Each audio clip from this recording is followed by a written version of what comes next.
Blink ಚಿತ್ರ ಹೆಂಗ್ ಬಂತು ಅಂತ.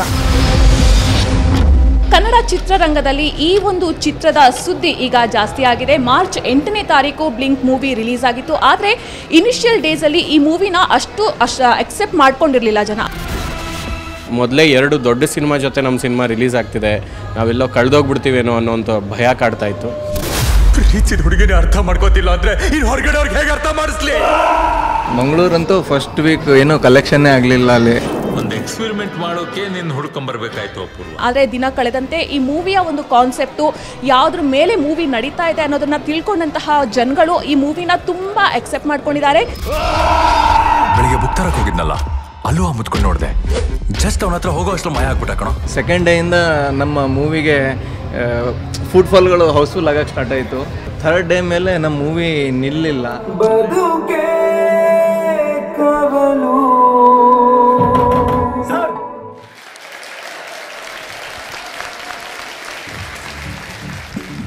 ಫ್ಯಾಂಟಾಸ್ಟಿಕ್ ಮೂವಿ, ತುಂಬ ಖುಷಿ ಆಯಿತು. ಚೆನ್ನಾಗಿದೆ ಸರ್, ಮೂವಿ ಚೆನ್ನಾಗಿದೆ, ಒಳ್ಳೆ ಹೊಸ ಪ್ರಯತ್ನ. All the best. Yeah, really nice movie. I really like the reference, especially the last shot, Ranganayaki. ನಾನು ಬಾಲಿವುಡಲ್ಲಿ ಇಂಟರ್ಸ್ಟೆಲ್ಲರ್ ಮೂವಿ ನೋಡಿದ್ದೀನಿ, so almost same concept. It was well tried, well experimented. Congrats, have all the ಹೊಸಬ್ರು ಸೇರಿಕೊಂಡು ಮಾಡಿರುವಂತಹ ಒಂದು ಚಿತ್ರ ಇದು. ಆ ಚಿತ್ರದ director ಮತ್ತು ಪ್ರೊಡ್ಯೂಸರ್ ನಮ್ಮ ಜೊತೆ ಇದ್ದಾರೆ. ಶ್ರೀನಿಧಿ ಮತ್ತು ರವಿಚಂದ್ರ ಇಬ್ಬರು ಕೂಡ ನಮ್ಮ ಜೊತೆ ಇದ್ದಾರೆ. ಅವರ ಬಗ್ಗೆ ಮತ್ತು ಅವರ ಚಿತ್ರಗಳ ಬಗ್ಗೆ ಮತ್ತು ಫಸ್ಟ್ ಅಟೆಂಪ್ಟಲ್ಲಿ ಇಷ್ಟು ದೊಡ್ಡ ಸಕ್ಸಸ್ ಸಿಕ್ಕಿದ್ರ ಬಗ್ಗೆ ಮಾತನಾಡೋಣ. ಮೊದಲದಾಗಿ ಅವರನ್ನು ಕಾರ್ಯಕ್ರಮಕ್ಕೆ ಸ್ವಾಗತಿಸೋಣ. ಇಬ್ಬರಿಗೂ ಕಾರ್ಯಕ್ರಮಕ್ಕೆ ಸ್ವಾಗತ. ಬ್ಲಿಂಕ್ ಚಿತ್ರ ಹೆಂಗೆ ಬಂತು ಅಂತ ಫಸ್ಟ್ ಸ್ಟಾರ್ಟ್ ಮಾಡ್ಬೇಕಂದ್ರೆ ಲಾಕ್ಡೌನ್ ಟೈಮ್ನಲ್ಲಿ ಸಾಕಷ್ಟು ಚಿತ್ರಗಳು ಲಾಕ್ಡೌನ್ ಪೀರಿಯಡಲ್ಲಿ ರೆಡಿ ಆಗಿದ್ದವು ರಿಲೀಸ್ ಆಗ್ತಾ ಇದ್ವು. ಆ ಟೈಮ್ನಲ್ಲಿ ನಮಗೆಲ್ಲ ಎಕ್ಸ್ಪೋಜರ್ ಸಿಕ್ಕಿದ್ದಂದರೆ OTT ಪ್ಲ್ಯಾಟ್ಫಾರ್ಮ್ಸಲ್ಲಿ ಸಾಕಷ್ಟು ಹೊಸ ರೀತಿಯ ಚಿತ್ರಗಳನ್ನು ನಾವು ಕನ್ಸ್ಯೂಮ್ ಮಾಡೋದಕ್ಕೆ ಸ್ಟಾರ್ಟ್ ಮಾಡಿದ್ವಿ. ಆಡಿಯನ್ಸ್ ಕೂಡ ಅಷ್ಟೇ, ಬರೀ ನಿರ್ದಿಷ್ಟ ಒಂದು ಬೌಂಡ್ರಿ ಹಾಕೊಂಡು ಸಿನಿಮಾಗಳನ್ನು ನೋಡ್ತಿದ್ದ ಆಡಿಯನ್ಸ್ಗೆ ವರ್ಲ್ಡ್ ಸಿನಿಮಾ ಪರಿಚಯ ಆಯಿತು. ಆ್ಯಂಡ್ ಅಕ್ಕಪಕ್ಕದ ರಾಜ್ಯಗಳಲ್ಲಿ ಯಾವ ಥರ ಸಿನಿಮಾಗಳು ತಯಾರಾಗ್ತಿದೆ ಅಂತ ಗೊತ್ತಾಗ್ತಾ ಹೋಯಿತು. ಆ ಟೈಮ್ನಲ್ಲಿ ಫಹದ್ ಫಾಜಿಲ್ ಅವ್ರದ್ದು ಸಿ ಯು ಸೂನ್ ಅಂತ ಒಂದು ಸಿನಿಮಾ ಬಂತು, ಮಲಯಾಳಂದು. ಅದು ಸರ್ಚಿಂಗ್ ಅಂತ ಒಂದು ಸಿನಿಮಾ ಇದೆ, ಅದರ ಒಂದು ಇಂಡಿಯನ್ ಅಡ್ಯಾಪ್ಟೇಷನ್ ಥರ ಇತ್ತು. ಆ್ಯಂಡ್ ಆ ಒಂದು ಸ್ಟೈಲ್ನಲ್ಲಿ ಮಾಡಿದ ಇಂಡಿಯನ್ ಸಿನಿಮಾ ನನಗೆ ತುಂಬ ಇಷ್ಟ ಆಗಿತ್ತು. ಅಂದರೆ ಲಾಕ್ಡೌನಲ್ಲಿ ಏನು ಎಕ್ವಿಪ್ಮೆಂಟ್ ಇಲ್ದಲೇ ಏನು ಈ ಮೊಬೈಲ್ ಕ್ಯಾಮ್ರಾ ಆಗಿರಲಿ ಅಥವಾ ಸಿಸ್ಟಮಲ್ಲಿ ಬರುವಂಥ ಕ್ಯಾಮ್ರಾ, ವೆಬ್ ಕ್ಯಾಮ್ ಆಗಿರಲಿ, ಆ ಒಂದು ಎಫೆಕ್ಟ್ನಲ್ಲಿ ತುಂಬ ಎಫೆಕ್ಟಿವ್ ಆಗಿ ಒಂದು ಚಿತ್ರನ ಮಾಡಿದ್ರಲ್ಲ ಅವರು. ಅಂದರೆ ಏನೂ ಇಲ್ಲ ಅಂತ ಇರ್ತೀವಿ, ಏನೂ ಇಲ್ಲದೆ ಇರೋದ್ರಲ್ಲೇ ಏನೋ ಒಂದು ಮಾಡಿಬಿಟ್ಟು ಅದನ್ನು ತುಂಬ ಚೆನ್ನಾಗಿ ನಿರೂಪಿಸಿದ್ರಲ್ಲ, ತುಂಬ ಎಕ್ಸ್ಪೆರಿಮೆಂಟ್ ಮಾಡ್ತಾ ಇದ್ದಾರೆ ಅಂತ ಖುಷಿ ಆಯಿತು. ಅದೇ ನಾನು ವಾಟ್ಸಪ್ನಲ್ಲಿ ಸ್ಟೇಟಸ್ ಹಾಕ್ಕೊಂಡಿದ್ದೆ, ನೋಡಿ ಎಷ್ಟು ಚೆನ್ನಾಗಿ ಎಕ್ಸ್ಪೆರಿಮೆಂಟ್ ಮಾಡ್ತಾ ಇದ್ದಾರೆ ಅಂತ. ಆಗ ಇವರು ರಿಪ್ಲೈ ಮಾಡಿದ್ರು ಆ ಸ್ಟೇಟಸ್ಗೆ, ಚಲೋ ಮಾಡ್ಯಾರ, ನಮ್ಮಲ್ಲಿ ಯಾಕೆ ಈ ಥರ ಮಾಡ್ತಾ ಇಲ್ಲ ಅಂತ ಹೇಳೋದು. ನಮ್ಮಲ್ಲೂ ತುಂಬ ಜನ ಮಾಡೋದಕ್ಕೆ ರೆಡಿ ಇದ್ದಾರೆ, ಬಟ್ ಯಾರು ಪ್ರೊಡ್ಯೂಸ್ ಮಾಡ್ತಾರೆ ಅಂತ ಕೇಳಿದೆ. ನಾನೇ ಮಾಡ್ತೀನಿ ಮಾಡಿ ಅಂದರು. ಸೊ ಹಾಗೆ ಶುರು ಆಗಿದ್ದು ಜರ್ನಿ. ಸೊ ಆ ಒಂದು ಲೈನ್ ನಾನೇ ಮಾಡ್ತೀನಿ ಮಾಡಿ ಅಂದ ಮೇಲೆ ಒಂದಿಷ್ಟು ಪ್ರೊಸೀಜರ್ ಆಯಿತು. ಬಟ್ ಅದೇ ನಮ್ಮ ಸ್ಟಾರ್ಟಿಂಗ್ ಪಾಯಿಂಟ್. ಒಂದು ಸ್ಟೇಟಸ್ ಇಂದ ನೀವಿಬ್ರು ಅದು ಕನೆಕ್ಷನ್ ಆಯಿತು. ಸ್ಟೇಟಸ್ ಇಂದ ಈ ಸ್ಟೇಟಸ್ಗೆ ಬಂದ್ವಿ. ಓಕೆ, ನೀವು ಸಾಫ್ಟ್ವೇರ್ ಇಂಜಿನಿಯರಿಂದ ನಿಮಗೆ ಹೆಂಗೆ ಮೂವಿ ಪ್ರೊಡ್ಯೂಸ್ ಮಾಡಬೇಕು ಅಂತ ಬಂತು? ಅದ್ರದ್ದು ಇಂಟ್ರೆಸ್ಟ್ ಯಾಕೆ ಬಂತು ಅಂತ? ಜಾಬ್ ಇನಿಷಿಯಲಿ ಸೇರಿಕೊಂಡಾಗ ಬೆಂಗಳೂರಲ್ಲಿ 1-2 ವರ್ಷ ನಾನು IT ನಲ್ಲಿ ಕೆಲಸ ಮಾಡಿದೆ. ಆ ಟೈಮಲ್ಲಿ ನನಗೆ ಅಲ್ಲಿಂದ ವರ್ಕ್ ಕಲ್ಚರ್ ಎಥಿಕ್ಸ್ ಲೈಕ್ ಆಗ್ತಾ ಇರಲಿಲ್ಲ ನನಗೆ, ಆನೆಸ್ಟ್ಲಿ. ಅಂದರೆ I am A social animal, 4 ಜನರ ಮಧ್ಯೆ ಬೆಳೆದ ವ್ಯಕ್ತಿ. ಆ್ಯಂಡ್ ಅಲ್ಲಿ ಊಟ ಮಾಡೋ ಟೈಮ್ನಾಗೂ ಸಪ್ರೇಟ್ ಕುಂತು ಊಟ ಮಾಡ್ತಿದ್ರು ಮಂದಿ. ಆ್ಯಂಡ್ ದನ ದುಡ್ದಂಗೆ ದುಡ್ಲಿದ್ದೀವೋ, ಬಟ್ ಆ ಒಂದು ಪ್ರೀತಿನೇ ಇಲ್ಲ ಅಲ್ಲಿ. ಆ್ಯಂಡ್ ದುಡಿತಾ ಇದ್ದೀವಿ, ಆ್ಯಂಡ್ ದುಡ್ಡು ಸ್ಪೆಂಡ್ ಮಾಡೋಕ್ಕೆ ಟೈಮ್ ಇಲ್ಲ. ಆ್ಯಂಡ್ ಆ ಟೈಮಲ್ಲಿ ನಂಗೆ ಆಸೆ ಅಂತೂ ಹಿಂಗೆ ಒಳಗಡೆಯಿಂದ ಅದು ಸ್ಟ್ರಾಂಗ್ ಆಗಿತ್ತು, ಅಂದರೆ ಫಿಲ್ಮ್ ಮಾಡಬೇಕು ಅದೆಲ್ಲ. ಬಟ್ ಅದು ಯಾವಾಗ ಮಾಡ್ತೀವಿ, ಹೆಂಗೆ ಮಾಡ್ತೀವಿ ಅನ್ನೋದು ಗೊತ್ತಿರಲಿಲ್ಲ. 2017 ಟೈಮ್ನಾಗ ನಂಗೆ ಅಲ್ಲಿಂದ ವರ್ಕ್ ಕಲ್ಚರ್ ಎಲ್ಲ ನೋಡಿ ನಾನು ಫುಲ್ ಟೈಮ್ ಜಾಬ್ ಕ್ವಿಟ್ ಮಾಡಿ ಪೇಪರಲ್ಲಿ ಆ್ಯಡ್ ಬಂದಿತ್ತು. ಅಲ್ಲಿ ಆ ಪೇಪರ್ನಾಗ ಹೆಂಗಂದರೆ ಇಲ್ಲಿ ನಾಟಕ ಶಿಬಿರ ನಡೆಯಲಾಗುತ್ತೆ, ಆಡಿಷನ್ನಲ್ಲಿ ಸೆಲೆಕ್ಟ್ ಆದವರಿಗೆ ನಾವು ಚಾನ್ಸ್ ಕೊಡ್ತೀವಿ ಅಂತ. ಅದು ಅನೇಕ ಥಿಯೇಟರ್ ಗ್ರೂಪ್ ಅಂತ ನಮ್ಮ ಗುರುಗಳು ಸುರೇಶನ್ ಗಳಿ ಸರ್, ಅದು ಅಲ್ಲಿ ನೋಡಿ ರವೀಂದ್ರ ಕಲಾಕ್ಷೇತ್ರಕ್ಕೆ ಹೋಗಿದೆ. ಅಲ್ಲಿ ಆಡಿಷನಲ್ಲಿ ಸೆಲೆಕ್ಟ್ ಆದಾಗ ಅಲ್ಲೇ ನಮ್ಮ ಡೈರೆಕ್ಟರ್ ಶ್ರೀನಿಧಿ ಅವ್ರು ಸಿಕ್ಕರು. ಆ್ಯಂಡ್ ಅವಾಗ ಈಗ ಸ್ವಲ್ಪ ದಪ್ಪ ಮೈಕಟ್ಟು ಸ್ವಲ್ಪ ಅವಾಗ ಫುಲ್ ಭಾಳ ತೆಳ ಸಣ್ಣ ಸಣ್ಣ ಸಣ್ಣ ಹುಡುಗ. ಬಟ್ ಕಮಾಂಡಿಂಗ್ ಹೆಂಗಿತ್ತಂದ್ರೆ 50ರಿಂದ 60 ಜನ ಥಿಯೇಟರ್ ಒಳಗೆ ಮಂದಿಯಾರ ಹೊಸ ಮಂದಿ ಒಂದು ಮಾತು ಕೇಳತ್ತಾರ. ಹೆಂಗೆ ಹಿಂಗೆ ಇವ್ರಿಗೆಲ್ಲ ಹೆಂಗೆ ಎಕ್ಸ್ಪೋಜರ್ ಅದ, ಇವ್ರಿಗೆ ಧೈರ್ಯ ಹೆಂಗೆ ಬರ್ತದ. ನಾವು 4 ಮಂದಿ ನೋಡ್ಬೇಕಂದ್ರೆ ಅನಿಸ್ತಿದ್ದೇವೆ ನಾವು. ಆ ಕಡೆ ನಾವು ಗುಲ್ಬರ್ಗ ಮಂದಿ ಆಗಿ ಈ ಕಡೆ ಏನೋ ಒಂದು ನಮ್ಮ ಅಂದಿದ್ದು ಹೇಳ್ಕೊಳಕ್ಕಾಗಲ್ಲ. ಬಟ್ ಹೆಂಗೆ ಮಾಡತ್ತಾರಲ್ಲಪ್ಪ ಗುರು ಅಂತ ಒಳಗೆ ಫೀಲ್ ಆಗೋದು. ಅಂದಾಗ ಒಂದು ಸ್ಟ್ರಾಂಗ್ ಟೀಮ್ ಇರೋದು ಭಾಳ ಇಂಪಾರ್ಟೆಂಟ್ ಮ್ಯಾಮ್. ಆ್ಯಂಡ್ ಅದು ಹಿಂಗೆ ಟುಗೆದರ್ ಹ್ಯಾಂಡ್ ಇನ್ ಹ್ಯಾಂಡ್ ಹಿಡ್ಕೊಂಡು ಹೋಗೋದಿರುತ್ತಲ್ಲ, ನಿಧಿ ಅವ್ರದ್ದು ಅದೊಂದು ಸ್ಟ್ರೆಂತು. ಅಂದರೆ ಒಂದು ಡೈರೆಕ್ಟ್ರಿಗೆ ಆ ಕಮಾಂಡ್ ಇರಬೇಕಲ್ಲ, ಆ ಕಮಾಂಡ್ ಇವ್ರ ಹತ್ರ ನೋಡಿದೆ ನಾನು. ಅದು ನೋಡಿದ್ಮೇಲೆ ಆಯಿತು, as he told see you soon ಮೂವಿಯಿಂದ ನಮ್ಮ ಜರ್ನಿ ಸ್ಟಾರ್ಟ್ ಆಯಿತು. ಬಟ್ ಮೂವಿ ಸ್ಟಾರ್ಟ್ ಆದಮೇಲೆ ಅದು ಮುಂದಿನ ಇದನ್ನೇ ಬೇರೆ, ಅದು ಅವರೇ ಹೇಳ್ತಾರೆ. ಈಗ ರಂಗಭೂಮಿ ಕಲಾವಿದ್ರ ಜೊತೆನೇ ನೀವು ಸೇರ್ಕೊಂಡೆ ಮೂವಿ ಮಾಡಿರೋದಾ ಇದು ಹೆಂಗೆ? ನನ್ನ ಫ್ರೆಂಡ್ 4ನೇ ಕ್ಲಾಸಿಂದ ಫ್ರೆಂಡ್ಸ್ ಇದ್ದಾರೆ. ಅವರೊಂದಿಷ್ಟು ಜನ, ಹೈಸ್ಕೂಲಲ್ಲಿ ಸಿಕ್ಕಿದ ಫ್ರೆಂಡ್ಸ್ ಒಂದಿಷ್ಟು ಜನ, ಕಾಲೇಜ್ನಲ್ಲಿ ಸಿಕ್ಕಿದ ಫ್ರೆಂಡ್ಸ್ ಒಂದಿಷ್ಟು ಜನ, ಈ ಒಂದು ಪರಿಸರದಲ್ಲೇ ಬೆಳೆದಿದ್ದಂಥ ಒಂದು ಫ್ರೆಂಡ್ಸ್ ಗ್ಯಾಂಗ್ ಇತ್ತು.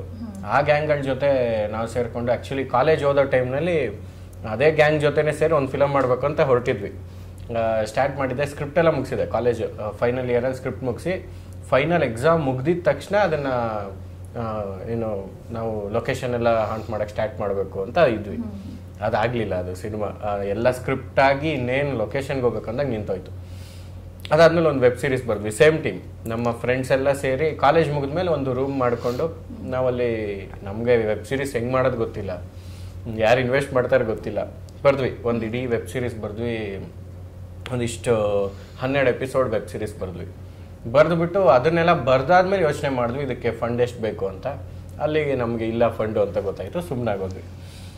ಅದಾದ್ಮೇಲೆ ಇನ್ನೊಂದು ಶಾರ್ಟ್ ಫಿಲಮ್ ಮಾಡಿದ್ವಿ, ಅರ್ಧ ಶೂಟ್ ಮಾಡಿದ್ವಿ. ಅದೇ ಥರ ಕಾನ್ಸೆಪ್ಟಲ್ಲಿ ಒಂದು ಸಿನಿಮಾ ಬಂದ್ಬಿಡ್ತು.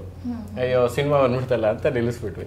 ಸೊ ನಮ್ಮ ಗ್ಯಾಂಗಲ್ಲಿ ಏನು ಮಾಡ್ತಿದ್ವಿ ಅಂದರೆ, ನಾವು ಸುಮ್ಮನೆ ಏನೂ ಆಗ್ತಿಲ್ಲ ಅಂದ್ರೂ ಅದಾದಮೇಲೆ 0 ಬಜೆಟಲ್ಲಿ ಫ್ರೆಂಡ್ಸ್ ಎಲ್ಲ ಸೇರಿಕೊಂಡು ಒಂದು ಮೊಬೈಲ್ ಹಿಡ್ಕೊಂಡು ಶಾರ್ಟ್ ಫಿಲ್ಮ್ಸ್ ಮಾಡ್ಕೊಂಡು ಕೂತಿದ್ವಿ. ಅದಾದಮೇಲೆ ನಮಗೆ ಏನೂ ವರ್ಕೌಟ್ ಆಗಲಿಲ್ಲ, ಎಲ್ಲ ಡಿವೈಡ್ ಆಗ್ಬಿಟ್ವಿ. ಬೇರೆ ಬೇರೆ ಕಡೆ ವರ್ಕ್ ಮಾಡೋದು, ಸಣ್ಣ ಪುಟ್ಟ ವರ್ಕ್ಸ್ ಮಾಡೋದು ಟೀಮ್ ಇತ್ತು. ಬಟ್ ಎವ್ರಿ ವೀಕೆಂಡ್ ಸೇರ್ತಾ ಇದ್ವಿ, ಫಿಲ್ಮ್ ಡಿಸ್ಕಷನ್ ಮಾಡ್ತಿದ್ವಿ. ಆ ಟೈಮ್ನಲ್ಲೇ ಲಾಕ್ಡೌನ್ ಆಗಿದ್ದು, ನಾವೆಲ್ಲ ಬೇರೆ ಬೇರೆ ಕೆಲಸಕ್ಕೆ ಹೋಗ್ಬಿಟ್ಟಿದ್ವಿ. ಸೊ ನಮ್ದು ಹೆಂಗಾಗಿತ್ತು ಅಂದರೆ ಮೂಡ್ ಸೆಟ್ಟು, ಸೊ ಇನ್ನೊಂದು 5 ವರ್ಷ ಎಲ್ಲ ದುಡಿಯೋಣ, ಅದಾದ್ಮೇಲೆ ಮತ್ತೆ ಸ್ಟಾರ್ಟ್ ಮಾಡೋಣ ಸಿನಿಮಾ ಜರ್ನಿ ಅಂತ ಇತ್ತು. ಸೊ ಬಟ್ ಆ ಸಿ ಯು ಸೂನಿಂದ ಮತ್ತೆ ನಾವೆಲ್ಲ ಬೇಗನೆ ಒಂದಾಗ್ಬಿಟ್ವಿ. ಲಾಕ್ಡೌನ್ ಆಗಿದ ತಕ್ಷಣ ಈಗ ಪ್ರಾಜೆಕ್ಟ್ ಸಿಕ್ಕಂಗಾಯಿತು. ಸೊ ಅದ್ರ ಮಧ್ಯೆ ನಾನೊಂದು ಸಿನಿಮಾಗೆ ಅಸಿಸ್ಟೆಂಟಾಗಿ ವರ್ಕ್ ಮಾಡಿದೆ, ಒಂದು ಅರ್ಧ ಸಿನಿಮಾಗೆ. ಅಲ್ಲಿ ನನಗೆ ಇಂಡಸ್ಟ್ರಿ ಒಳಗಡೆ ಏನೇನು ನಡೆಯುತ್ತೆ ಅಂತ ಒಂದು ಮಿನಿಮಮ್ ಐಡಿಯಾ ಸಿಕ್ತು. ಬಟ್ ನಿಮ್ಮ ಒಂದು ಸಿನಿಮಾ ಕತೆ ಹೇಗೆ ಬಂತಂದರೆ ಸೈನ್ಸ್ ಫಿಕ್ಷನ್ ಥ್ರಿಲ್ಲರ್ ಮೂವಿ ನಿಮ್ಮದು. ಈ ಒಂದು ವಿಚಿತ್ರವಾದಂತಹ ವಿಭಿನ್ನವಾದಂತಹ ಕಾನ್ಸೆಪ್ಟ್ ಇಟ್ಕೊಂಡು ನಾನು ಡೈರೆಕ್ಟ್ ಮಾಡಿದೆ ಅಂದರೆ ನನ್ನ ಮೂವಿ ಗೆಲ್ಲತ್ತೆ ಅಂತ ನಿಮಗೆ ಅನಿಸುತ್ತಾ ಅಂತ? ಹೌದು, ಅಂದರೆ ಮೂವಿ ಗೆಲ್ಲುತ್ತೆ ಅನ್ನೋದಕ್ಕಿಂತ ಮೂವಿ ಡಿಸ್ಕಷನ್ ಆಗುತ್ತೆ ಅಂತ ನಮಗೆ ಗೊತ್ತಿತ್ತು ನಾವು ಸಿನಿಮಾ ಸ್ಟಾರ್ಟ್ ಮಾಡಿದಾಗ. ಒಂದು ಏನಂದರೆ, ನಾವು ಮುಂಚೆಯಿಂದ ನೋಡ್ಕೊಂಬಂದಿದ್ದಂದರೆ 10 ಜನ ಒಂದೇ ರೋಡಲ್ಲಿ ಹೋಗ್ತಿದ್ರೆ ಒಬ್ಬ ಬೇರೆ ರೋಡಲ್ಲಿ ಹೋಗೋದು ಬೆಟರು ಅಂತ, ನಾವು 10 ಜನರ ಜೊತೆ ಹೋಗೋದಕ್ಕಿಂತ. ಯಾಕಂದರೆ ಕನ್ನಡದಲ್ಲಿ ತುಂಬಾ ಕಮ್ಮಿ ಈ ಥರ ಪ್ರಯೋಗಗಳಾಗಿತ್ತು ಸೈನ್ಸ್ ಫಿಕ್ಷನ್ ಸಿನಿಮಾಗಳಲ್ಲಿ. ಮತ್ತು ನಾವೇನಂದರೆ ಸೈನ್ಸ್ ಫಿಕ್ಷನ್ ಫಿಲ್ಮ್ ಮಾಡಬೇಕು ಕನ್ನಡದಲ್ಲಿ, ಆದರೆ ನಮಗೆಷ್ಟು ಗೊತ್ತೋ ಅಷ್ಟರಲ್ಲಿ ಬೆಸ್ಟ್ ತೆಗಿಬೇಕು ಅಂತ ನಾವು ಪ್ರಯತ್ನ ಪಡ್ತಾ ಇದ್ವಿ. ಇದು ಚೆನ್ನಾಗಾದ್ರೂ ಡಿಸ್ಕಷನ್ ಆಗುತ್ತೆ, ಚೆನ್ನಾಗಿಲ್ಲ ಅಂದ್ರೂ ಡಿಸ್ಕಷನ್ ಆಗುತ್ತೆ. ಅಂದರೆ ಇದು ಸೈನ್ಸ್ ಫಿಕ್ಷನ್ ಮಾಡೋಕ್ಕೆ ಹೋಗಿ ಹಾಳು ಮಾಡಿದ್ರು. ಸೊ ಏನೋ ಒಂದು ಒಟ್ಟಿನಲ್ಲಿ ನಮ್ಮ ಸಿನಿಮಾ ಬಗ್ಗೆ ಡಿಸ್ಕಷನ್ ಆಗುತ್ತೆ ಅಂತ ನಮಗೆ ಗೊತ್ತಿತ್ತು. ಬಟ್ ಅದೀಗೇನಾದರೆ ಪಾಸಿಟಿವ್ ಆಗೇ ಮೆಜಾರಿಟಿ ಡಿಸ್ಕಷನ್ ಆಗ್ತಾ ಇದೆ. ಸೈನ್ಸ್ ಫಿಕ್ಷನ್ ಹೇಗೆ ಐಡಿಯಾ ಬಂತು ಅಂದರೆ, ಇನಿಷಿಯಲಿ ಬೇರೆ ಸಬ್ಜೆಕ್ಟ್ ಮಾಡಿದ್ವಿ ನಾವು. ಅದಾದಮೇಲೆ ಅದಕ್ಕೊಂದು ಸ್ವಲ್ಪ ನಮಗೆ ಪ್ರಾಬ್ಲಮ್ಸ್ ಆಯಿತು, ಈ ಟೈಮ್ಗೆ ಅದು ಮಾಡೋದಕ್ಕಾಗಲ್ಲ ಅಂತ. ಅದಾದಮೇಲೆ ಬ್ಲಿಂಕ್ ತೊಗೊಂಡಿದ್ದು. ಒಂದು ನನಗೆ ಸೀರಿಯಸ್ ಆಗಿ ಒಂದು ಥಾಟ್ ಬಂದಿದ್ದು, ನಾನು ಮೆಟ್ರೋಲ್ ಓಡಾಡ್ತಿದ್ದೆ. ಮೆಟ್ರೋಲ್ ಓಡಾಡುವಾಗ ಒಬ್ರು ಅಂಕಲ್ ನನ್ನೇ ಗುರಾಯಿಸ್ಕೊಂಡು ನೋಡ್ತಾ ಇದ್ರು. ನಾನು ಇವ್ರು ಯಾಕೆ ನನ್ನನ್ನು ನೋಡ್ತಾ ಇದ್ದಾರೆ ಅಂತ ಅಂದ್ಕೊಂಡೆ. ವಿಚಿತ್ರವಾಗಿ ನೋಡ್ತಾ ಇದ್ರು, ಹಿಂಗೆ ನೋಡ್ತಾ ಇದ್ರು. ನಾನು ಇವ್ರು ಯಾಕೋ ನನ್ನನ್ನೇ ನೋಡ್ತಾ ಇದ್ದಾರಲ್ಲ ಅಂತ ಭಯ ಆಯ್ತು ನನಗೆ. ಒಂದು ಸ್ಟೇಷನ್ ಆದಮೇಲೆ ನಾನು ಬೇರೆ ಒಂದು ಬೋಗಿಗೆ ಹೋದೆ. ಬೇರೆ ಬೋಗಿಗೆ ಹೋಗಿ ನನ್ನಿಂದೆ ಬಂದರು ಅವರು. ಬಂದು ನಿಂತ್ಕೊಂಡು ನನ್ನೇ ನೋಡ್ತಾ ಇದ್ರು. ನಾನು ನೋಡಿ ಒಂದು ಸ್ಮೈಲ್ ಮಾಡಿದ್ರು. ನನಗೆ ತುಂಬ ಭಯ ಆಯಿತು, ಯಾಕೋ ನನ್ನ ಫಾಲೋ ಮಾಡ್ತೀನಿ. ನಾನು ನಡ್ಕೊಂಡು ಹೋದೆ, ಮಾರ್ಕೆಟ್ ಸ್ಟೇಷನಲ್ಲಿ ಇಳಿದು ಆಚೆ ಹೋದರೆ ಆಚೆನೂ ಅವರು ನಿಂತ್ಕೊಂಡು ನೋಡ್ತಾ ಇದ್ರು. ಅವತ್ತು ನೈಟ್ ಮನೆಗೆ ಹೋದ್ಮೇಲೆ ನನಗನ್ನಿಸ್ತು, ಯಾರೋ ಒಬ್ಬ ವ್ಯಕ್ತಿ ನಮ್ಮನ್ನು, ನಾವೆಲ್ಲೋದ್ರೂ ನಮ್ಮನ್ನು ಫಾಲೋ ಮಾಡ್ತೀವಿ, ನಮಗೊಂಥರ ಭಯ ಆಗುತ್ತಲ್ಲ. ಸೊ ಅದು ಪ್ರೊಟಾಗನಿಸ್ಟ್ಗಾದರೆ ಹೆಂಗಿರುತ್ತೆ ಅಂತ ಒಂದು ಪ್ಲ್ಯಾನ್ ಬಂತು. ಸೊ ಪ್ರೊಟಾಗನಿಸ್ಟ್ನ ಯಾರೋ ಫಾಲೋ ಮಾಡ್ತಿದ್ದಂಗೆ, ಇದಾಗ್ತಿದ್ದಂಗೆ ಅಂತ. ಅದಾದಮೇಲೆ ಈಗ ನನ್ನನ್ನು ನಾನೇ ನೋಡ್ಕೊಂಡ್ರೆ ಹೆಂಗೆ ಅನ್ನೋ ಒಂದು ಥಾಟ್ ಕೂಡ ಬಂತು. ಆ ಥಾಟನ್ನು ಡೆವಲಪ್ ಮಾಡ್ತಾ ಹೋದೆ. ನನಗೆ ಫಸ್ಟೇ ಅದು ಸೈನ್ಸ್ ಫಿಕ್ಷನ್ ಮಾಡಬೇಕು ಅಂತಿರಲಿಲ್ಲ. ನನ್ನನ್ನೇ ನಾನು ನೋಡ್ಕೊಂಡ್ರೆ ಹೇಗೆ, ಇದೊಂದು ಸೈಕಾಲಜಿಕಲ್ ಸಿನಿಮಾ ಥರ ಮಾಡೋಣ ಅಂತ. ಸೊ ಅದನ್ನು ಬರಿತಾ ನನಗನ್ನಿಸ್ತು ಇಲ್ಲ ಇದನ್ನು ನಾನು ಟೈಮ್ ಟ್ರಾವೆಲ್ ಎಲಿಮೆಂಟ್ಸ್ನ ಇದನ್ನು ಬಳಸ್ಕೋಬೇಕು ಅಂತ ಅನ್ನಿಸ್ತು. ಆಗ ನಾನು ಸ್ಕ್ರಿಪ್ಟ್ ಒಂದು ಬೀಟ್ ಶೀಟ್ ಏನು ರೆಡಿ ಮಾಡಿದ್ದೆ ಅದನ್ನು ನಿಲ್ಲಿಸ್ಬಿಟ್ಟು ನಮ್ಮ ಸ್ನೇಹಿತರೊಬ್ರು ಇದ್ದಾರೆ ಅಲ್ತಾಫ್ ಪಾಷಾ ಅಂತ, ಅವರು ಫಿಸಿಕ್ಸ್ನಲ್ಲಿ PhD ಮಾಡಿದ್ದಾರೆ. ಅವರೊಟ್ಟಿಗೆ ಕೂತ್ಕೊಂಡು ಪ್ಯಾರಾಡಾಕ್ಸ್ಗಳ ಬಗ್ಗೆ ಎಲ್ಲ ಡಿಸ್ಕಷನ್ ಮಾಡ್ತಾ ಹೋದೆ. ಅವರು ಟೈಮ್ನ ಬಗ್ಗೆ ಒಂದಿಷ್ಟು ವಿಚಾರಗಳನ್ನು ತಿಳಿಸಿದ್ರು. ಟೈಮ್ ಲೀನಿಯರ್ ಆಗಿದ್ದರೆ ಹೇಗೆ, ನಾವು ಟೈಮ್ ಟ್ರಾವೆಲ್ ಮಾಡೋದಕ್ಕೆ ಸಾಧ್ಯತೆಗಳೇನು, ಟೈಮ್ ಟ್ರಾವೆಲ್ ಮಾಡೋದು ಪ್ರೋಸ್ ಆ್ಯಂಡ್ ಕಾನ್ಸ್ ಏನೇನಿರುತ್ತೆ, ಫಿಕ್ಷನ್ ಅಂತ ತೊಗೊಂಡಾಗ ನಾವು ಏನೇನದ್ರ ಬಗ್ಗೆ ಎಕ್ಸ್ಪ್ಲೋರ್ ಮಾಡ್ಕೊಬೋದು. ಈಗ ನಾನೊಂದು ಟೈಮ್ ಟ್ರಾವೆಲ್ಗೆ ಹೋಗಿ ನಾನು ಏನೋ ಒಂದು ಲೂಪ್ನ ನಾನು ಕ್ರಿಯೇಟ್ ಮಾಡಿದ್ರೆ ಅದನ್ನು ನಾನು ಎಂಡ್ ಮಾಡೋದು ಹೇಗೆ, ಇದ್ರ ಬಗ್ಗೆ ಎಲ್ಲ ಡಿಸ್ಕಷನ್ ಮಾಡ್ತಾ ಹೋದೆ. ಆಮೇಲೆ ಒಂದಿಷ್ಟು ಟೈಮ್ ಟ್ರಾವೆಲ್ ಸಿನಿಮಾಗಳನ್ನ ನೋಡೋದಕ್ಕೆ ಶುರು ಮಾಡಿದೆ. ಸಿನಿಮಾಗಳನ್ನ ನೋಡ್ತಾ ನನಗೆ ಪ್ರಿಡೆಸ್ಟಿನೇಷನ್ ಅಂತ ಒಂದು ಸಿನಿಮಾ ಇದೆ ಟೈಮ್ ಟ್ರಾವೆಲ್ ಮೇಲೆ, ಇಂಗ್ಲೀಷ್ನ ಸಿನಿಮಾ. ಅದು ನನಗೆ ಇನ್ಫ್ಲುಯೆನ್ಸ್ ಮಾಡ್ತು. ಅದರಲ್ಲಿ ಗ್ರ್ಯಾಂಡ್ ಫಾದರ್ ಪ್ಯಾರಾಡಾಕ್ಸ್ನ ತುಂಬ ಚೆನ್ನಾಗಿ ವರ್ಕೌಟ್ ಮಾಡಿದರು. ಸೊ ಅದು ನನಗೆ ಇನ್ಫ್ಲುಯೆನ್ಸ್ ಮಾಡ್ತು. ಆ್ಯಂಡ್ ನಾನು ಚಿಕ್ಕ ವಯಸ್ಸಿನಲ್ಲಿ ನಾಟಕ ಮಾಡ್ತಾ ಇಡಿಪಸ್ ನಾಟಕ ಮಾಡಿದ್ದೆ. ಇಡಿಪಸ್ ಕತೆ ಇವತ್ತಿಗೂ ನನಗೆ ತುಂಬಾ ಕಾಡೋ ಕತೆ, ಅದರಷ್ಟು ಒಂದು ದುರಂತ ಇರುವಂತಹ ಕತೆ ನಾನು ಬಹುಶಃ ಕೇಳಿಲ್ಲ. ವಿಪರೀತ ದುರಂತ ಕತೆ ಅದು. ಸೊ ಟ್ರಾಜಿಡೀಸ್ ಇಷ್ಟ ಆದಾಗ ನಾನು ಇಡಿಪಸ್ನ ತೊಗೊಂಡು ನಾನು ಟೈಮ್ ಟ್ರಾವೆಲ್ಗೆ ತೊಗೊಂಡು ಬರಬೇಕು, ಟೈಮ್ ಟ್ರಾವೆಲ್ ಒಳಗಡೆಗೆ ಇಡಿಪಸ್ನ ಕೂರಿಸ್ಬೇಕು ಅಂತ ವರ್ಕ್ ಮಾಡಿ ಒಂದು 3 ತಿಂಗಳು ರಿಸರ್ಚ್ ಮಾಡಿದೆ ಇದ್ರ ಬಗ್ಗೆ. ಒಂದೂವರೆ ತಿಂಗಳಲ್ಲಿ ಸ್ಕ್ರೀನ್ ಪ್ಲೇ ಫಾರ್ವರ್ಡ್ ಮಾಡಿ ಲಾಕ್ ಮಾಡಿದ್ದು ಸಬ್ಜೆಕ್ಟ್ನ. ಸೊ ಒಂದು ರಿಸ್ಕ್ ತಗೊಂಡು ನೀವು ದುಡ್ಡು ಹಾಕಿದ್ರಾ ಈ ಮೂವಿಗೆ? ಅಕಸ್ಮಾತ್ ಸೋಲ್ತಂದ್ರೆ ಏನಪ್ಪ ಮುಂದೆ ಆ ಥರದ್ದೇನು ಯೋಚನೆ ಬರಲಿಲ್ಲ? ಅಂದರೆ ನಮ್ಮ ನೆಗೆಟಿವ್ ಥಾಟೇ ಇರಲಿಲ್ಲ ಮ್ಯಾಮ್ ಮೂವಿ ಸ್ಟಾರ್ಟ್ ಮಾಡಿದಾಗಿಂದ. ಆ್ಯಂಡ್ ನಮ್ಗೆ ಇದ್ದಿದ್ದೇನಂದ್ರೆ ಒಂದು ಒಳ್ಳೆ ಪ್ರಾಡಕ್ಟ್ ಮಾಡಬೇಕು, ಆ್ಯಂಡ್ ಹಿಂಗೆ ದುಡ್ಡು ಮಾಡಬೇಕು, ದುಡ್ಡು ಹೋಗುತ್ತೆ ಆ ಒಂದು ಐಡಿಯಾನೇ ಇರಲಿಲ್ಲ. ಅಂದರೆ ಅದು ನಂಗೆ ಯಾವಾಗೂ ಬಂದೇ ಇಲ್ಲ ಮ್ಯಾಮ್ ಥಾಟು. ಸ್ಕೆಡ್ಯೂಲ್ ಪ್ಲಾನಿಂಗ್ ಹೆಂಗಿರ್ತಿತ್ತು ಅಂದರೆ, ಈಗ ನೆಕ್ಸ್ಟ್ ಸ್ಕೆಡ್ಯೂಲ್ ಮಾಡ್ಬೇಕಂದ್ರೆ ಅದ್ರ ಬಜೆಟ್ ನನ್ನ ಹತ್ರ ಆಲ್ರೆಡಿ ಬಂದಿರ್ತಿತ್ತು. ಈ ಡೇಗೆ ಇಷ್ಟು ದುಡ್ಡು ಹೋಗುತ್ತೆ, ಈ ದಿನಕ್ಕೆ ಈ ಆರ್ಟಿಸ್ಟ್ಗಳು ಬರ್ತಿದ್ದಾರೆ, ಇವ್ರದ್ದು ಟ್ರಾನ್ಸ್ಪೋರ್ಟೇಷನ್ ಏನು, ಇವ್ರದ್ದು ಏನಂತಾರೆ ಸ್ಟೇ ಏನು, ಎಲ್ಲ ಡೀಟೇಲ್ಡಾಗಿ ನಂಗೆ ಡಾಕ್ಯುಮೆಂಟೇಷನ್ ಇರ್ತಿತ್ತು. ಅಂದರೆ ನಮ್ಮ ಹತ್ರ ಏನು ನಮ್ಮಂಥವ್ರಿಗೆ ಒಂದೇ ಸತಿಗೆ ಹಿಂಗೆ ದುಡ್ಡು ಇರಲ್ಲ. ನಮ್ಮದು ಕ್ಯಾಶ್ ಫ್ಲೋ ಸ್ಲೋ ಆಗಿ ಆಗ್ತಿರುತ್ತೆ ಮೂವಿ ಪ್ರೊಡಕ್ಷನ್ಗೆ. ನಾವು ಶೂಟಿಂಗ್ ನಿಲ್ಲಿಸದೆ ಕಂಪ್ಲೀಟ್ ಮಾಡಿದ್ದು ಮ್ಯಾಮ್. ಅಂದರೆ ಬಿಕಾಸ್ ಆಫ್ ಫೈನಾನ್ಸ್ ನಮ್ಮ ಮೂವಿ ಎಲ್ಲೂ ನಿಂತಿಲ್ಲ. ಆ್ಯಂಡ್ ಇವ್ರಿಗೂ ರಿಸ್ಕ್ ಟೈಮ್ಸ್ ಇತ್ತು. ನೆಕ್ಸ್ಟ್ ಡೇಗೆ ಶೂಟಿಂಗ್ ಹೋಗ್ಬೇಕು, ಹಿಂದಿನ ದಿನ ಇವ್ರ ಹತ್ರ ಫಂಡ್ ಇರಲಿಲ್ಲ. ಸೊ ಆ ಥರ ಟೈಮ್ನಲ್ಲೂ ಇವರು ತುಂಬ ಒದ್ದಾಡಿ ಫ್ಯಾಮಿಲಿ ಹತ್ರ ಹೋಗಿ ಅವ್ರ ಹತ್ರನೇ ರಿಕ್ವೆಸ್ಟ್ ಮಾಡಿ, ಅಂದರೆ ಇವ್ರದ್ದು ಇದೆ, ಇವ್ರ ತಂದೆ ತಾಯಿ ಹತ್ರನೇ ಅಗ್ರಿಮೆಂಟ್ ಮಾಡಿಸ್ಕೊಂಡು ದುಡ್ಡು ತೊಗೊಂಡ್ಬಂದಿದ್ದಾರೆ. ನನ್ನ ಜೊತೆ ನನ್ನ ಒಂದಿಷ್ಟು ಆತ್ಮೀಯ ಗೆಳೆಯರು they were about to fund me, ಅಂದರೆ ನಾನು ಇರ್ತೀನಿ ನಿನ್ನ ಜೊತೆ ಅಂತ. ಆ ಒಂದು ಕಾನ್ಫಿಡೆನ್ಸಲ್ಲೇ ಪ್ರಾಡಕ್ಟ್ ಸ್ಟಾರ್ಟ್ ಮಾಡಿದ್ದು, ಮೂವಿ ಸ್ಟಾರ್ಟ್ ಮಾಡಿದ್ದು. ಆ್ಯಂಡ್ ಅವ್ರು ಎಲ್ಲೆಲ್ಲೋ ಅಂದರೆ ತಮ್ಮ ಆಸೆಗಳಿಗೆ ಎಲ್ಲೆಲ್ಲೋ ದುಡ್ಡು ಹಾಕಿ ದುಡ್ಡು ಕಳ್ಕೊಂಡ್ರು. ಆ್ಯಂಡ್ ಮಂಡೇ ಶೂಟ್ ಇದೆ, ಇವ್ರ ಪ್ಲ್ಯಾನಿಂಗ್ ಅಂದರೆ is a person who plan everything. And ಇಲ್ಲಿ ಹೆಂಗಂದ್ರೆ ಆ್ಯಕ್ಟರ್ಸ್ಗಳು ಕೋಆರ್ಡಿನೇಷನ್ ಇರುತ್ತೆ, ಅವ್ರದ್ದು ಒನ್ ಡೇ ಸ್ಕಿಪ್ ಆಯ್ತು ಮತ್ತೆ ಅವ್ರಿಗೆ ಇನ್ನೊಂದ್ಸಲ ಹುಡ್ಕೊಬೇಕಂದ್ರೆ ಒಂದು 20-30 ದಿನ ಬೇಕು ನಮಗೆ. ಅವ್ರು ಮತ್ತೆ ಇನ್ನೊಂದು ಮೂವಿನಾಗ ಎಲ್ಲೋ ಆ್ಯಕ್ಟ್ ಮಾಡ್ತಿರ್ತಾರೆ, ಡೇಟ್ ಸಿಗಲ್ಲ.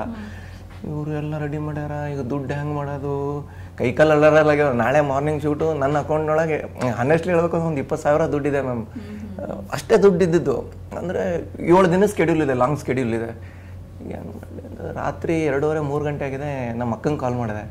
ಕಾಲ್ ಮಾಡಿ ಒಂದು 10 ಸಲ ಕಾಲು ನೈಟು ಕಾಲ್ ಮಾಡಿ ಅವ್ರು ಎದ್ದು, ಅಕ್ಕ ನಿನ್ನ ಅಕೌಂಟ್ ಒಳಗೆ ರೊಕ್ಕ ಹೊಸ ಹಾಕಕ್ಕ ಅಂತಂದೆ. ಏನಾಯ್ತು ಪುಟ್ಟ ಅಂತಂದ್ರೆ, ಇಲ್ಲಕ್ಕ ರೊಕ್ಕ ಇಲ್ಲ, ನಿಂಗೆ ಈಗ ಏನೂ ಎಕ್ಸ್ಪ್ಲೇನ್ ಮಾಡಾಟಿಲ್ಲ, ರೊಕ್ಕ ಹಾಕೀಗ ನಾಳೆಗೆ ಶೂಟಿಂಗ್ ಅದ. ಆಕೆ ಇಮಿಡಿಯೇಟ್ ಒಂದು 60-70 ಸಾವಿರ ದುಡ್ಡು ಹಾಕ್ತಾರೆ ಮ್ಯಾಮ್. ದುಡ್ಡು ಹಾಕಿ ಶೂಟಿಂಗ್ ಎಲ್ಲ ಮುಗಿಸ್ಕೊಂಬಂದೆ. ಅಂದರೆ ಇವ್ರಿಗೆಲ್ಲರಿಗೆ ಕಾಣತಿತ್ತು, ಅಂದರೆ ಅಷ್ಟು ಸ್ಟ್ರೆಸ್ ಆಗಿ ಯಾರೂ ನಂಗೆ ನೋಡಿಲ್ಲ ಇವರು ನಮ್ಮ ಮೂವಿ ಸ್ಟಾರ್ಟ್ ಆದಾಗಿಂದ. ಸರ್ ಏನಾಯ್ತು ಹೇಳಿ, ಯಾರಿಗೂ ಹೇಳಲ್ಲಾಗೀನಿ ಏನಾಗಿದೆ, ಏನೋ ಪ್ರೊಸೆಸ್ ಹೇಳಿ. ಇವ್ರಂತೂ ಹೆಂಗಂದ್ರೆ ನಮ್ಮ ಟೀಮಲ್ಲಿ ಹುಡುಗರು ಇದ್ದಾರೆ, ಸರಿಗೆ ಏನಾಗಿದೆ ಕೇಳೋ, ಸರಿಗೆ ಏನಾಗಿದೆ ಕೇಳೋ ಅಂತೀವ್ರು. ಯಾರಿಗೂ ಏನೂ ಹೇಳಿಲ್ಲ. ಅದಾದ್ಮೇಲೆ ಅಕ್ಕಗೆ ಹೋಗಿ ಹೇಳಿದೆ, ಅಕ್ಕ ಹಿಂಗೆ ಕೊಡ್ತಾ ಅಂತಂದಿದ್ರು ದುಡ್ಡು, ಕೈ ಎತ್ಬಿಟ್ರಕ್ಕ, ಬಟ್ ಮೂವಿ ವರ್ಕ್ ಆಗುತ್ತಕ್ಕ. ನಂಗೆ ಅಂದರೆ ಹೊರಗಿನವ್ರಿಗೆ ಯಾರಿಗೂ ನಂಬ್ಸೋಕ್ಕಾಗಲ್ಲ, ಮತ್ತೇನರ ಆದರೂ ಸಾಲ ಆಗಿಲ್ಲ ಅಥವಾ ಮತ್ತು ಇಂಟ್ರೆಸ್ಟ್ ಕಟ್ಟಬೇಕು, ಹಂಗೆ ಆಗ್ತದ. ಪಪ್ಪ ಮಮ್ಮಿ ಮಾತಾಡು, ಅಕ್ಕ ನೀನೇ ಮಾತಾಡು. ಹಾಂ, ನಮ್ಮ ಅಕ್ಕ ನಮ್ಮ ಪಪ್ಪಗೆ ಮಾತಾಡಿದ್ರು. ಮಾತಾಡಿ ಅದಾದ್ಮೇಲೆ ನಮ್ಮ ಪಪ್ಪಗೆ ಹೇಳಿದೆ, ಪಪ್ಪ ಹಿಂಗೆ ರೊಕ್ಕ ಬೇಕು, ನೀ ಸಾಲ ಮಾಡಿದ್ದೇನು ಇಲ್ಲಿತ್ತು ನಾನು ಕೇಳಿದ್ರೆ. ಇಲ್ರಿ ಪಪ್ಪ, ಏಳು ರೊಕ್ಕ ಬೇಕು ಪಪ್ಪ, ಒಂದಿಷ್ಟು ರೊಕ್ಕ ಬೇಕು.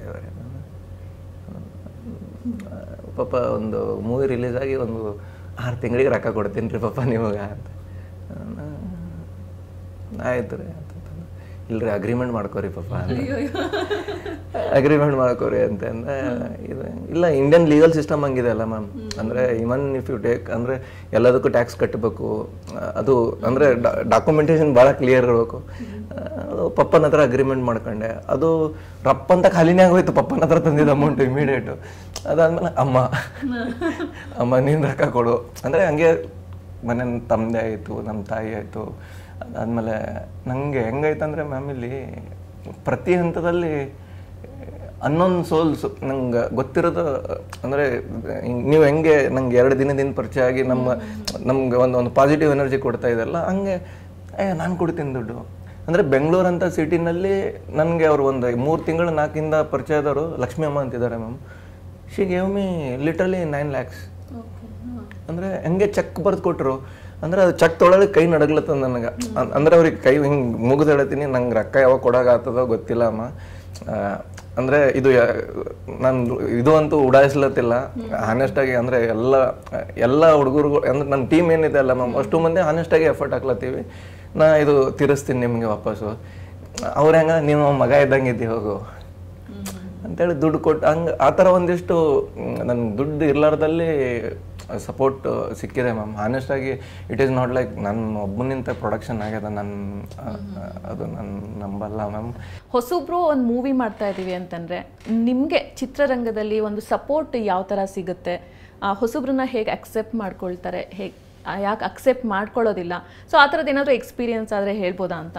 ಹೌದು, ಅಂದರೆ ಸಿನಿಮಾ ಬಿಗಿನ್ ಮಾಡಿ ನಾವು ಟೀಸರ್ ಎಲ್ಲ ಶೂಟ್ ಮಾಡಿದ್ವಿ. ಸಿನಿಮಾಗೆ ಸಪ್ರೇಟಾಗಿ ಟೀಸರ್ ಶೂಟ್ ಮಾಡಿದ್ವಿ. ನಾವು ಸಿನಿಮಾಲಿ ಇಲ್ಲದೆ ಇರೋದನ್ನ ನಾವು ಟೀಸರ್ನಲ್ಲಿ ಒಂದು ಸಿನಿಮಾದ ಇಂಟ್ರೊಡಕ್ಷನ್ ಥರ ಒಂದು ಟೀಸರ್ ಶೂಟ್ ಮಾಡಿದ್ವಿ. ಆ ಟೀಸರ್ನ ನಾವು ಸರ್ಫೇಸ್ ಮಾಡಿದ್ವಿ ಎಲ್ಲ ಕಡೆ ಆನ್ಲೈನಲ್ಲೆಲ್ಲ. ಆ ಟೀಸರ್ ಓಡಾಡಿದ್ಮೇಲೆ ನಮ್ಗೆ ಇಂಡಸ್ಟ್ರಿಯಿಂದ ತುಂಬ ಬೆಂಬಲ ಸಿಕ್ತು. ನಾವು ಎಕ್ಸ್ಪೆಕ್ಟೇ ಮಾಡಿರಲಿಲ್ಲ. ನಾವು ಟೀಸರ್ ರೆಡಿ ಮಾಡಿದ್ಮೇಲೆ ರಕ್ಷಿತ್ ಶೆಟ್ಟಿ ಸರ್ ಆಫೀಸ್ಗೆಲ್ಲ ಓಡಾಡಿದ್ವಿ, ಟೀಸರ್ ತೋರಿಸ್ಬೇಕು ಅವ್ರಿಗೆ ಹೆಂಗಾದರೂ ಮಾಡಿ ಅಂತ. ಬಟ್ ಅವತ್ತು ಅವರಲ್ಲಿ ಇರಲಿಲ್ಲ. ನಮ್ಗೆ ತುಂಬ ಬೇಜಾರಾಗಿ ಮನೆಗೆ ಬಂದಿದ್ವಿ ನಾವು. ಬಟ್ ಅವತ್ತೇನಾಯ್ತು, ಅವತ್ತು ಈವ್ನಿಂಗೆ ರಕ್ಷಿತ್ ಶೆಟ್ಟಿ ಸರ್ ಟ್ವೀಟ್ ಮಾಡಿಬಿಟ್ರು. ಅವ್ರ ಟೀಸರ್ ನೋಡಿ ಅವ್ರಿಗೆ ಇಷ್ಟ ಆಗಿ. ಆಮೇಲೆ ಹೇಮಂತ್ ರಾವ್ ಸರ್ ಟ್ವೀಟ್ ಮಾಡಿದ್ರು, ಮನ್ಸೂರೆ ಸರ್ ಟ್ವೀಟ್ ಮಾಡಿದ್ರು. ನಮಗೆ ಎಕ್ಸ್ಪೆಕ್ಟೇಷನೇ ಇರಲಿಲ್ಲ ಇಷ್ಟು ಜನ ಇಂಡಸ್ಟ್ರಿ ಒಳಗಿಂದ ನಮಗೆ ಸಪೋರ್ಟ್ ಮಾಡ್ತಾರೆ ಅಂತ. ಸೊ ಟೀಸರ್ ತುಂಬ ಚೆನ್ನಾಗಿ ರೀಚ್ ಔಟ್ ಆಯಿತು ಆ ಟೈಮ್ಗೆ.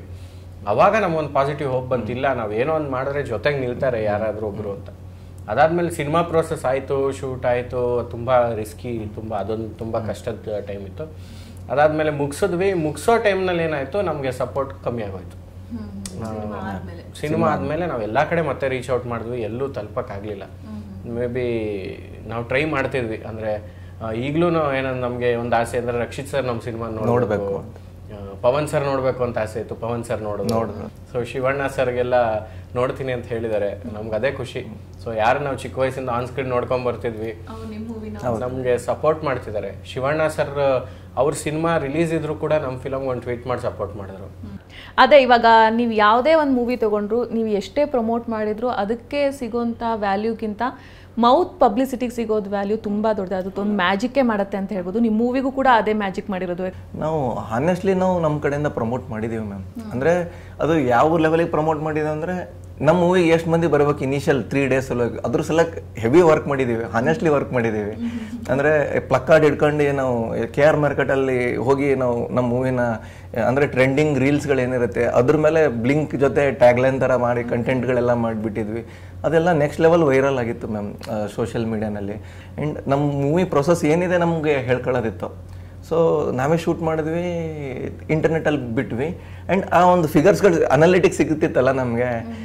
ಇಷ್ಟು ನೋಡಿದ್ರೆ ನಿಧಿ ನಾವು ಅದೇ ಡಿಸ್ಕಸ್ ಮಾಡ್ತಿದ್ವಿ, ಟ್ರೇಲರ್ ತಮ್ಮ ಇಷ್ಟು ಹೋಗಿದೆ, ನಮ್ಗೆ ಇಂಪ್ರೆಷನ್ ಅಂದರೆ ಒಂದು 3% ಕನ್ವರ್ಟ್ ಮಾಡ್ಕೊಳ್ಳೋಣ. ಅಂದರೆ ಒಂದು 3,000 ಜನ ನೋಡ್ತಾರೆ ಮಿನಿಮಮ್ ಫಸ್ಟ್ ವೀಕೆಂಡ್. ನಮಗೆ ಟಾರ್ಗೆಟ್ ಇದ್ದು 3,000 ನಮ್ಮ ಫಿಲಮ್ ನೋಡಲಿ ಅಂತ ಇತ್ತು. ಅದು ನಮ್ಮ ಫಸ್ಟ್ 2 days ಆಗೋಯ್ತು. ಅಂದರೆ ಟೋಟಲಿ 3 daysನಲ್ಲಿ 8,067 ಜನ ನೋಡಿದ್ರು ಮ್ಯಾಮ್ 3 days. ಆ 8,067 ಜನ ಹೆಂಗಿದಾರ ಗನ್ ಹಿಡ್ಕೊಂಡು ನಿಂತಂಗೆ ಹೋಗಿದ್ರು ಅವರು. ಅಂದರೆ ಬ್ಲಿಂಕ್ ಮೂವಿ ನೋಡಲೇಬೇಕು ಅನ್ನೋ ಲೆವೆಲಿಗೆ ಪ್ರಮೋಟ್ ಮಾಡಿದ್ದಾರೆ ಅವರು.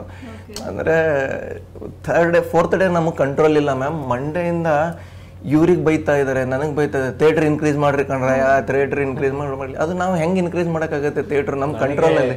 ಯಾರೋ ವಾಯ್ಸ್ ನೋಟ್ ಎಲ್ಲ ಕಳಿಸ್ತಾರೆ, ನೀವು ಕಚಡ ನನ್ನ ಮಕ್ಕಳು, ನೀವು ಮಾನ ಮರ್ಯಾದೆ ಇಲ್ವಾ, ಒಳ್ಳೆ ಫಿಲಮ್ ಥಿಯೇಟರ್ ಇಲ್ಲ, ನಮ್ಮ ಮನೆ ಹತ್ರ ಥಿಯೇಟರ್ ಫಿಲಮ್ ರಿಲೀಸ್ ಮಾಡಿ ಅಂತ.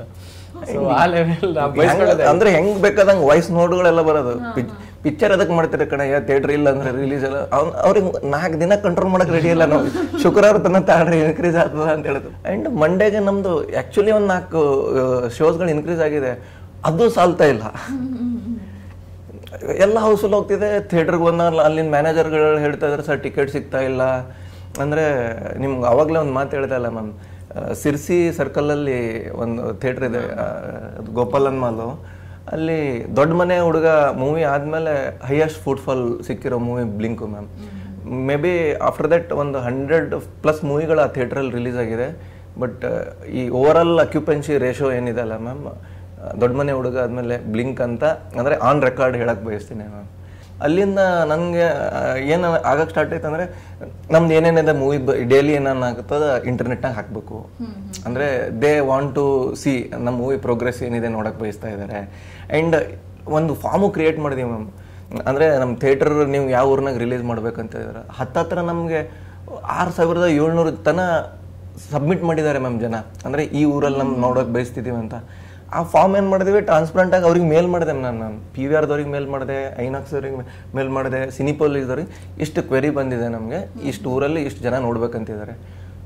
ಅಂದರೆ ಇಷ್ಟು ನೀವೆಲ್ಲ ಗ್ರೌಂಡ್ ವರ್ಕ್ ಮಾಡ್ತಾ ಇದ್ದೀರಾ ಅಂತ ಅವರು. ಅದು ನೋಡಿ we will increase the shows ಅಂತೇಳಿ ಇನ್ಕ್ರೀಸ್ ಮಾಡಿದ್ರು. ಮೂವಿಲಿ ಇಷ್ಟೆಲ್ಲ ಎಲಿಮೆಂಟ್ಸ್ ಇರ್ತಾವೆ. ಒಂದು ಮ್ಯೂಸಿಕ್ ಅನ್ನೋದಿದ್ರು ಕೂಡ ಆ ಮೂವಿಗೆ ಒಂದು ಪ್ಲಸ್ ಪಾಯಿಂಟ್. ಯಾಕಂದರೆ ಬಿಕಾಸ್ ಎಷ್ಟೊಂದು ಮೂವೀಸ್ ನೋಡ್ತೀವಿ, ಎಲ್ಲ ಮೂವೀಸು ಕೆಲವೊಂದು ಮೂವೀಸು ಮ್ಯೂಸಿಕ್ಕಿಂದನೇ ಹಿಟ್ ಆಗಿರೋಂಥದ್ದಿದೆ. ನಿಮ್ಮ ಮೂವಿಲೂ ಕೂಡ ಮ್ಯೂಸಿಕ್ ಅಷ್ಟೇ ಚೆನ್ನಾಗಿ ಬಂದಿದೆ, ಅಷ್ಟೇ ಉತ್ತಮವಾಗಿ ಬಂದಿದೆ. ತುಂಬ ಏನೋ ಕಿವಿ ಇಂಪು ಕೊಡೋಂಥ ಮ್ಯೂಸಿಕ್ಕು. ಅದೇ ನಮ್ಮ ಮ್ಯೂಸಿಕ್ ಡೈರೆಕ್ಟರ್ ಪ್ರಸನ್ನ ಕುಮಾರ್ ಅಂತ. ನಾವು ಅವರು ಫ್ರೆಂಡ್ಸು. ನಮ್ಮ ರಂಗಭೂಮಿ ದಿನದಿಂದ ಜೊತೆ ಕೆಲಸ ಮಾಡ್ತಾಯಿದ್ವಿ. ನನ್ನ ನಾಟಕಕ್ಕೆಲ್ಲ ಅವರೇ ಮ್ಯೂಸಿಕ್ ಡೈರೆಕ್ಷನ್ ಮಾಡ್ತಿದ್ದು. ಈ ಸಿನಿಮಾ ಅಂತ ಬಂದಾಗ ನಾವು ತುಂಬ ಡಿಸ್ಕಸ್ ಮಾಡಿದ್ವಿ, ಇದಕ್ಕೊಂದು ಸ್ವಲ್ಪ ಫೋಕ್ಲೋರ್ ಹಾಕಬೇಕು ಅಂದರೆ. ನಾನು ಚಿಕ್ಕ ವಯಸ್ಸಿಂದ ಯಾವ ಪದಗಳನ್ನು ಕೇಳ್ತಿದ್ವಿ, ಹಾಡಿ ಬಾಯನ ಕಂದ, ಅಂಗಾಲ ತೊಳೆದೇನ, ತ್ರಿಪದಿಗಳು ಏನು ಕೇಳ್ತಾ ಇದ್ವಿ, ಅಥವಾ ಜನಪದ ಗೀತೆಗಳೇನು ಕೇಳ್ತಾ ಇದ್ವಿ. ಅದಾದಮೇಲೆ ನಮ್ಮ ರಂಗಗೀತೆಗಳೇನು ಕೇಳ್ತಾ ಇದ್ವಿ, ಪ್ರತಿಯೊಂದನ್ನು ಕಾಂಟ್ರಾಸ್ಟ್ ರೀತಿ ಬಳಸೋಣ ಅಂತ ಅನ್ನಿಸ್ತು. ಅದಾದಮೇಲೆ ಇದರಲ್ಲಿ ಸಾಹಿತ್ಯ ಕೂಡ ರಚಿಸಿದ್ವಿ. ಅಂದರೆ ಜಯಂತ ಕಾಯ್ಕಿಣಿ ಸರ್ ಆಗಿರಲಿ, ನಮಗೆ ತುಂಬ ಇನ್ಸ್ಪೈರ್ ಮಾಡ್ತಿದ್ದಂತಹ ವ್ಯಕ್ತಿ. ಅವರೊಟ್ಟಿಗೆ ನಮ್ಮ ಸಿನಿಮಾಲಿ ಕೆಲಸ ಮಾಡಿ ತುಂಬ ಖುಷಿ ಇದೆ. ಆ್ಯಂಡ್ ತ್ರಿವಿಕ್ರಮ್ ಸರ್ ಅಂತ, ಅವರ ಕರ್ಮ ಅಂತ ಒಂದು ಹಾಡಿತ್ತು ಕಾಂತಾರದಲ್ಲಿ, ನಮ್ಮ ಸರ್ಗೆ ಸಖತ್ ಇಷ್ಟ ಆಗಿದ್ದ ಹಾಡು. ಹಾಗಾಗಿ ಅವರೊಟ್ಟಿಗೂ ಮಾತಾಡಿದ್ವಿ. ಅವರು ಅದ್ಭುತವಾದ ಹಾಡು ಕೊಟ್ಟಿದ್ದಾರೆ ನಮಗೆ.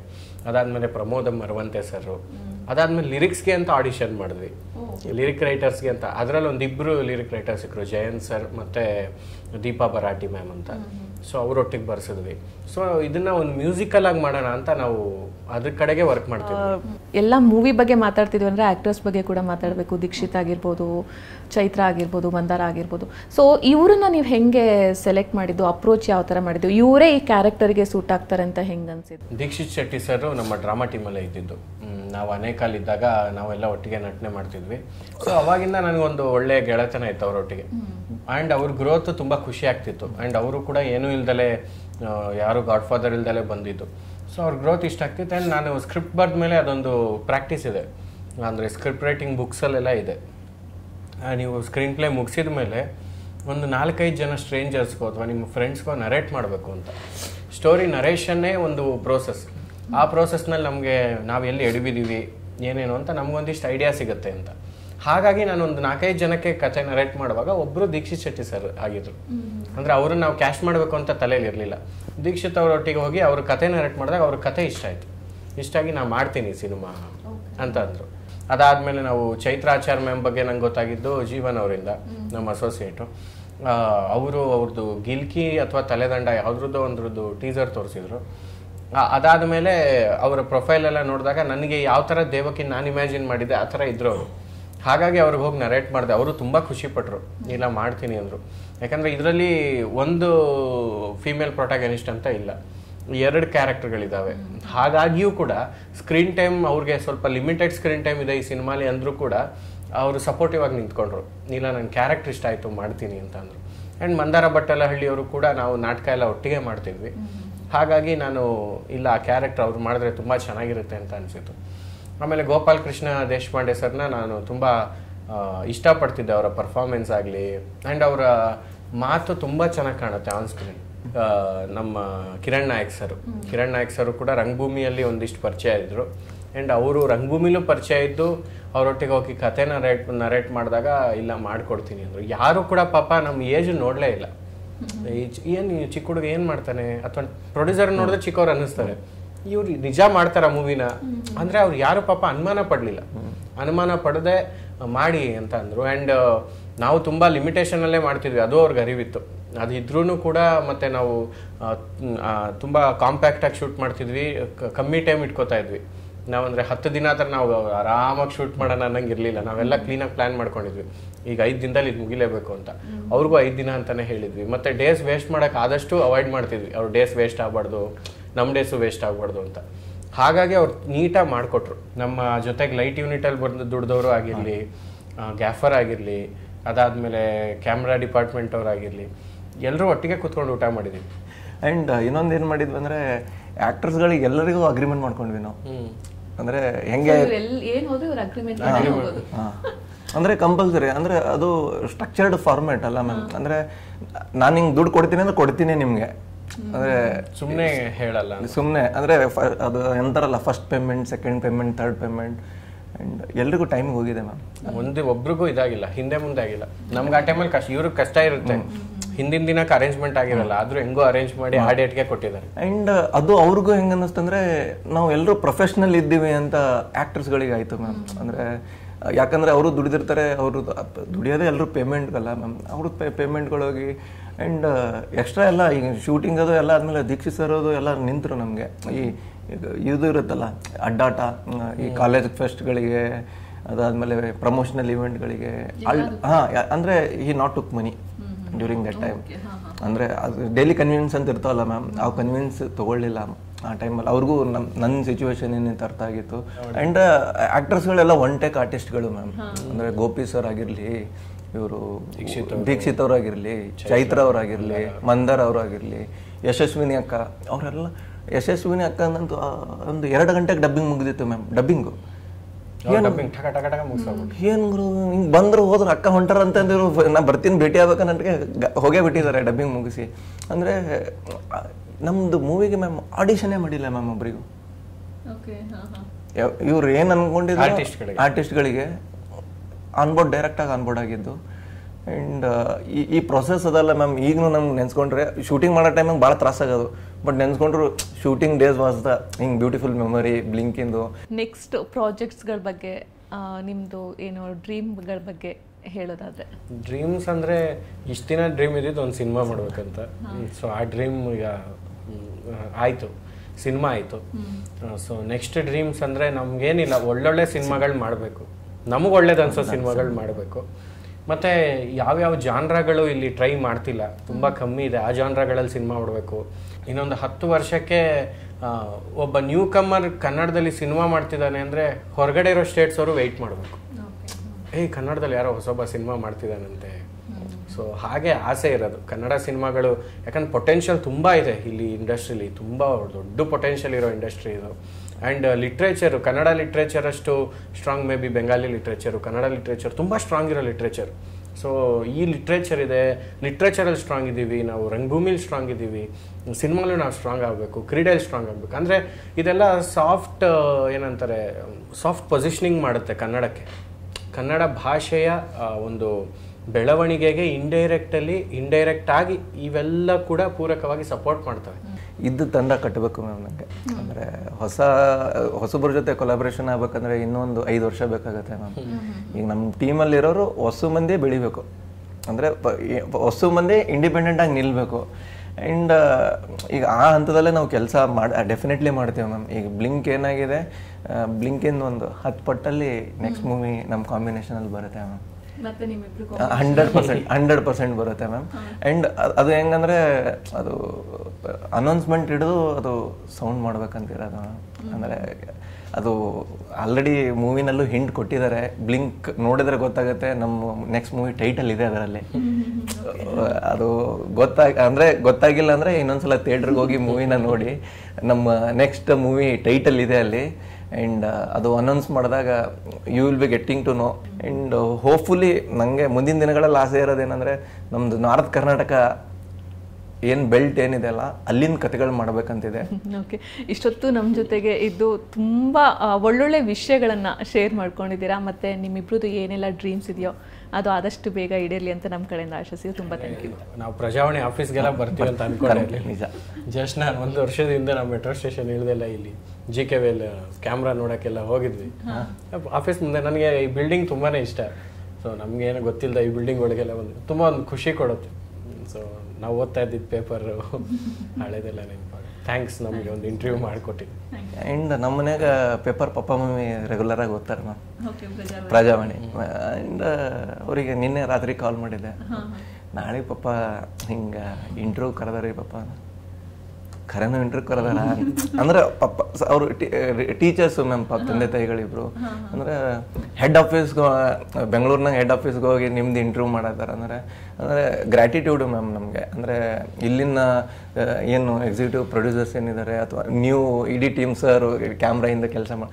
ಆ್ಯಂಡ್ ಆ ಒಂದು ನಮ್ಮದು ಮೂವಿ ಕೆಲಸಕ್ಕೆ ಅದು ಏನೋ ಒಂದು ರೆಸ್ಪೆಕ್ಟ್ ಸಿಗ್ತಾ ಇದೆ ಅಲ್ಲ, ನೀವು ಕೊಡ್ತಾ ಇರೋ ಇದಕ್ಕೆ really thankful ma'am. And hopefully ನಮ್ಮಂಥ ತಂಡಗಳಿಗೆ, ಹೊಸ ತಂಡಗಳಿಗೆ ಈ ಥರ ಸಪೋರ್ಟ್ ಸಿಕ್ಕರೆ ಒಂದು ಹೋಪ್ ಕ್ರಿಯೇಟ್ ಆಗುತ್ತೆ ಅಂತ ma'am. And thank you so much whole Prajavani ತಂಡ ಆ್ಯಂಡ್ ಎಲ್ಲ ಕನ್ನಡಿಗರು. ಆ್ಯಂಡ್ ಅವರು ಹಿಡಿದು ನಮ್ಮ ಕೈ ಹಿಡಿದು ಮುಂದೆ ತೊಗೊಂಡು ಹೊಂಟಾರ. ಆ್ಯಂಡ್ ನಮ್ಗೆ ಆಸೆ ಇರೋದು ಹಿಂಗೆ ಕರ್ಕೊಂಡು ಹೋಗ್ರಿ ನಮಗೆ ಜೊತೆ. ಅಂದರೆ ಎಲ್ಲ ತಪ್ಪಿದೆ ಅಂದರೆ ತಲೆ ಮೇಲೆ ಕಿವಿ ಬಡ್ಡಿ ಹಿಡಿದು ಹೇಳ್ರಿ, ಇಲ್ಲಿ ನೀವು ತಪ್ಪು ಮಾಡತ್ತೀರಿ, ನೀವು ಇದು ರಾಂಗ್ ಮಾಡತ್ತೀರಿ, ನೀವು ಸೊಕ್ಕ ಬಂದದ ಸೊಕ್ಕ ಬರಬಾರ್ದು ಮನುಷ್ಯಾಗ, ನೀವು ಅದು ಏನದ ಹೇಳ್ರಿ ಇಂಟರ್ನೆಟ್ನಾಗ. ಅಂದರೆ ಅವ್ರು ಏಟ್ ನಮಗೆ ಟ್ರಾನ್ಸ್ಪರೆಂಟಾಗಿ ಅವ್ರು ನಮಗೆ ಬೈತಾರ, ಏಟ್ ನಮಗೆ ಹೋಗ್ತಾರ, ನಾವು ಎಲ್ಲಿದ್ದೀವಿ ಅನ್ನೋದು ಗೊತ್ತಾಗ್ತದೆ. ಅದ್ರ ಮೇಲೆ ಕೆಲಸ ಮಾಡೋಕೆ ಅನುಕೂಲ ಆಗ್ತದೆ. ನಿಮ್ಗೆ ಏನು ಅನ್ನಿಸ್ತದೆ ಡೈರೆಕ್ಟಾಗಿ ನಮ್ಗೆ ಹೇಳ್ರಿ, ಅದು ನಾವು ತಿಳ್ಕೊಂಡು ಮುಂದಿನ ದಿನದಾಗ ಚಲೋ ಹೋಗ್ತೀವಿ. Okay, thank you so much. So ವೀಕ್ಷಕರೇ, ಇದಾಗಿತ್ತು ಬ್ಲಿಂಕ್ ಚಿತ್ರದ ಡೈರೆಕ್ಟರ್ ಮತ್ತು ಪ್ರೊಡ್ಯೂಸರ್ ಮಾತು. ಇದೇ ರೀತಿಯಾದಂತಹ ಇಂಟ್ರೆಸ್ಟಿಂಗ್ ವೀಡಿಯೋಸ್ಗಳಿಗಾಗಿ ಪ್ರಜಾವಾಣಿನ ಫಾಲೋ ಮಾಡಿ.